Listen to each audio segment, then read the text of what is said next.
Hi patrons! I told you I would show you a bit about starting the Kindness Garden mosaic that I'm going to help first graders make for their school. Like every project, it starts with a blank canvas.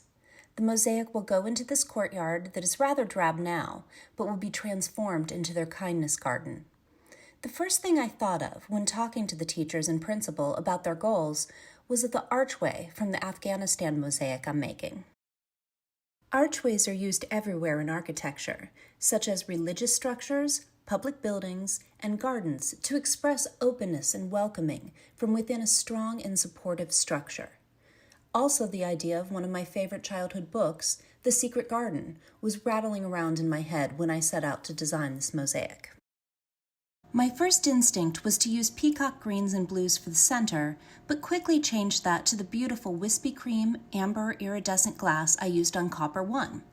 It will be much easier logistically to have one background color for this section, and I think this iridescent glass will look magical. Here I want to point out the structure. Each one of these squares, containing a square, triangle, or circle, will be created individually by a child. They are studying basic geometric shapes and the difference between fixed structures like shape and variables like color. I'm probably not using the correct terminology here, but I'll brush up before I meet with the kids. So that's the geometry part of the project. Now on to the fun stuff. The wall is 10.5 feet high by 32 feet wide. They will be placing 3-foot flower boxes in front of this area, so I'll start breaking down the design from the bottom up. Here is the full design for the wall. Because of the planters, I don't want to spend a lot of time or money on the bottom 3 feet. On the other hand, this mosaic could last longer than the building, and the planters could be moved at some point. So I want to make sure that the design still looks beautiful if that ever happens. To solve this problem, I bought a ton of green glass from the $1 a pound bins at Wismac. I'll cut them into 1/2-inch to 1-inch vertical strips to represent grass.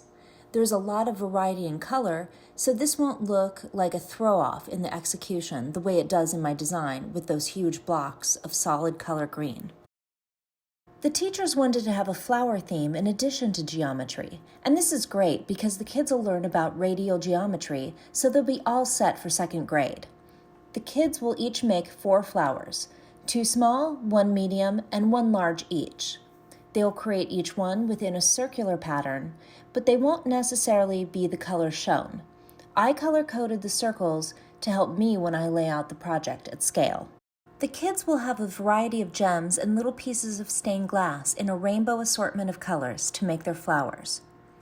Finally, I'll make some little leafy, viney pieces to put on top to add some dimension.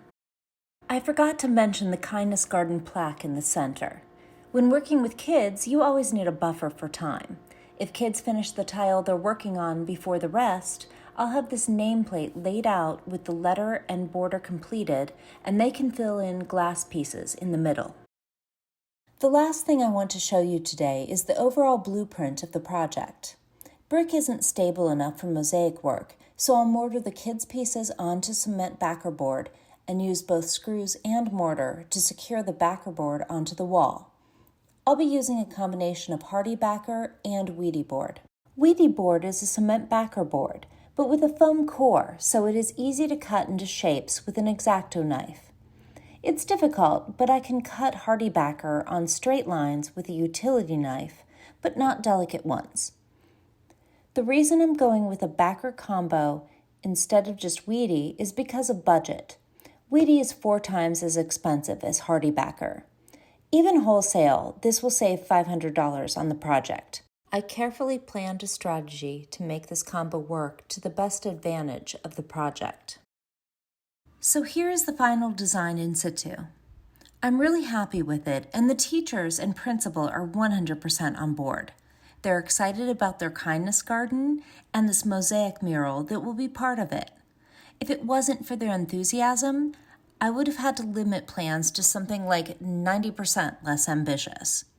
The more I prep and plan, the more excited I am about what these kids are going to make, so I'm happy to be working with such a visionary group of educators.